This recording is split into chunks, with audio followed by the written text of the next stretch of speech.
Again, good evening, people. Some progress has happened. I am now almost healthy again.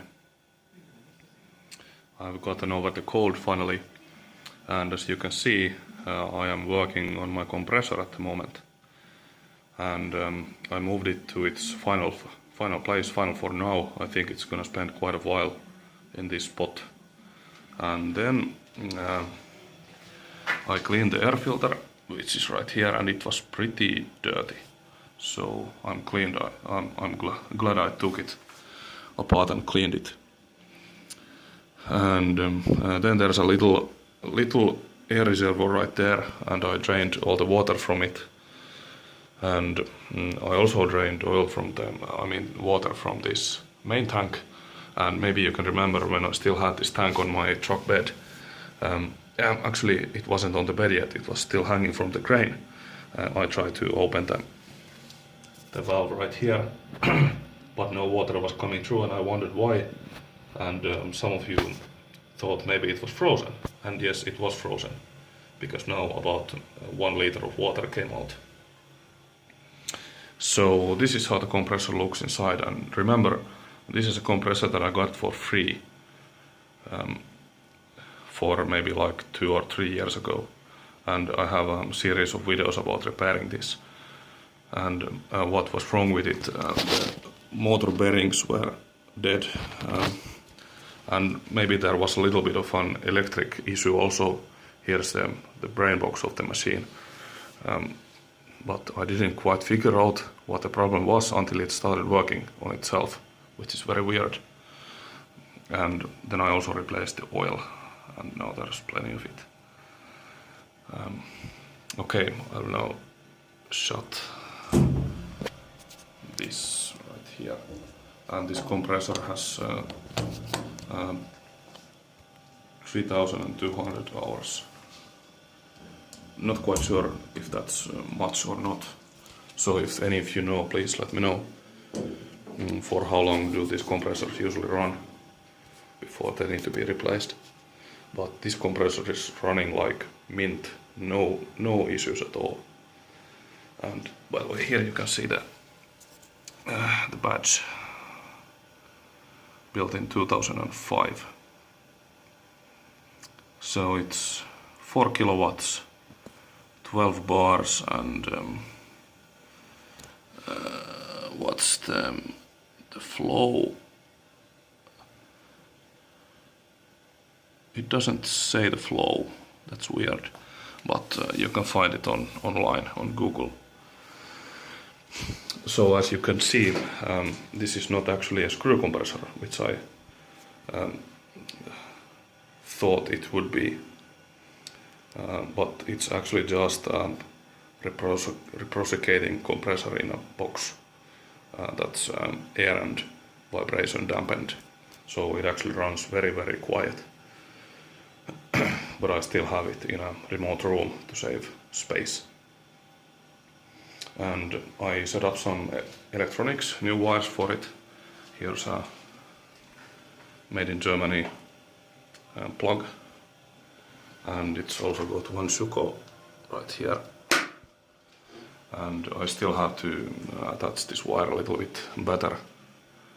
It goes all the way until here, where I have a safety switch, which is gonna be my primary switch for this machine, so I don't have to wear out the switch on the machine itself, especially now that I know it might have some electrical problems, so I just don't want to touch it as long as it runs. So now it's on and now it's off, and I'm leaving it off all the time when I don't need it, in case a hose or something else blows overnight and the compressor just runs all night and melts itself.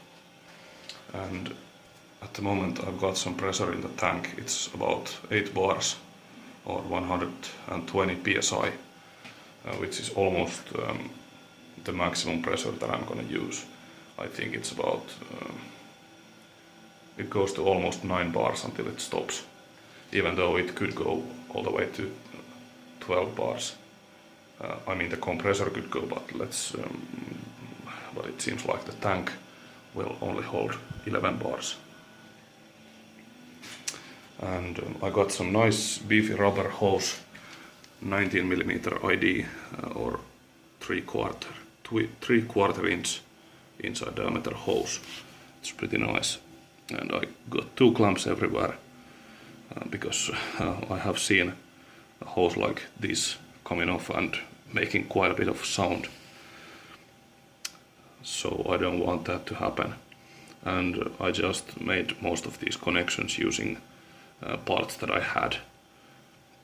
So here I have a very old T-part with 2 1-inch threads, and this is a 3/4 inch thread. And I just have a plug in here with an 8mm screw. I drilled a hole and tapped it, so I can use it to drain water out. And then the hose goes here into the tank and out of the tank on the other side. And I think how it continues here is pretty clever. This is an old water pipe that used to be connected to these.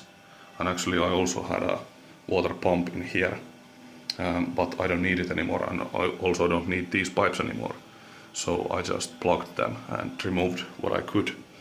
But this is just a water pipe, copper pipe, with about 15mm ID. It's going through the wall, and I thought, why drill a new hole through the wall when I already have a hole with a pipe in it? So this hose just happened to slide on that pipe pretty well, and that's what it is now. And it's working great so far. So using old water pipes to transfer air, I think that's pretty nice. Okay, now let's go to the other side. And this is the view from outside the compressor room, and which is also our heat transfer room. All the water adjustment systems are here, and also some electrics. So we come here. This is our heating room, and this is the workshop room itself. And the pipe comes through here, and you can see I'm still using that old water pipe. I had a very old valve in here, on-off valve, which wasn't working properly anymore. It was leaking and everything, so I replaced it with another T-part that I attached a quick connector into, and now I have this hose here just for testing purposes. And actually I'm also quite happy about the way all the connections came out. On the compressor room there are still 1 or 2 leaks that I need to fix, but I first want to drain the tank from air, of course. And it just goes there to the lathe room, which I'm gonna show you later. And I just have another quick connector hooked on the end of the pipe. But I think I will continue with this pipe all the way until the lathe. And also here, this is not permanent. I will continue this maybe in the middle of this space. And then I think I will have a spring-loaded coil of compressed air hose, which I will use everywhere. But from compressed air to electricity, you can see I had an electrician in here having this new electric panel installed. And right in here I have a main switch. This is kind of an error detecting device. That's it's a must to have, and the Finnish law says it. And then I have 3 C16 automatic fuses, 3-phase 400 volt, and then I have 2 1-phase 16 and 2 1-phase C10. and these will be for Suco plugs like these, and the 10 amps will be for lightning. But I think I will also use these original plugs and the original lightning. I hope they will hold up with the few lamps that I'm gonna add, but if not, I'm gonna use these ones. Okay, so when we installed this, we had this plug just for testing purposes, and now I'm gonna remove it and move it to its permanent place. And I don't have any licenses for electric work, but I would pretty much say that I know what I'm doing, and what I don't know, I don't do. So what I'm allowed to do without any licenses is attaching the electrical lines, but I mean to the wall, but I must not install them in this unit. I must have a licensed electrician to do that, even though I would be able to do it also, but I don't want to have any insurance issues, so I want everything done as they are supposed to be done. Okay, so I have these 4 fuses, and one of them is going to the grinding room, which is right here behind this room, between this pillar and the wall in there. And one is going for the large lathe, which is right there behind that wall, and one is for this area for grinding machines. I will bring my 3rd grinding machine here, and the 4th one will be for this lathe 1K65, which I'm still rebuilding, and the milling machine. And I can add some more if I ever need to. And also for one-phase power, I will use plugs like these with Suco plugs, one-phase plugs. So they just use one phase, one of the 3 phases, electric phases, for running hand tools. And this is the European style socket. I think it's pretty good. I have never used the American style, but I doubt they're better than these ones. And also same goes with the 3-phase. This is a 16 amp, but they also come in 32 and I think 60 amps. This is the smallest, but it's large enough for all of my machines. Barely. I guess I'm gonna show you the other room also. Let's go here. Here's my lathe room. TOS lathe room, I mean. And here you can see a wire coming that I just pulled.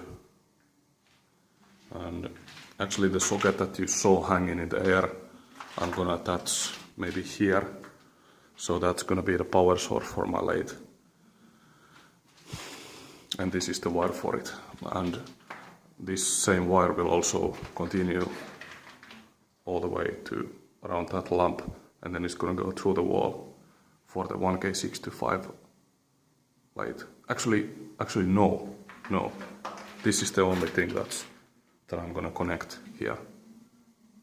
And the lathe and the milling machine will have their own cable running on the other side of the wall. And here you can see, this is my dirty room, my grinding room. I think I already showed you this wall that I built using some scratch material that I found. And here I have a source of water if I ever need it. I can have a sink in here. Too bad I don't have a drain on the floor though. And here is the end of the pneumatic pipe coming from. Can you see what's in there? This is the electric center. Okay, so this is what's been going on. Sorry for this long and boring video. maybe some of you will still enjoy it. And I had a question about a video request about how to run and operate this machine and all the levers and controls. And I think that's a pretty good idea. Maybe I will do that exactly now. But maybe you will only receive it tomorrow. But this is today's clip. And now I will either film this late or continue with the electrics. But soon you will see a video about this lathe. And also I have a video coming about doing the repair work and the service work that I promised, but it still needs a little bit editing. Okay, now I'm gonna let you go. This is long enough doing nothing and just talking. So, see you again.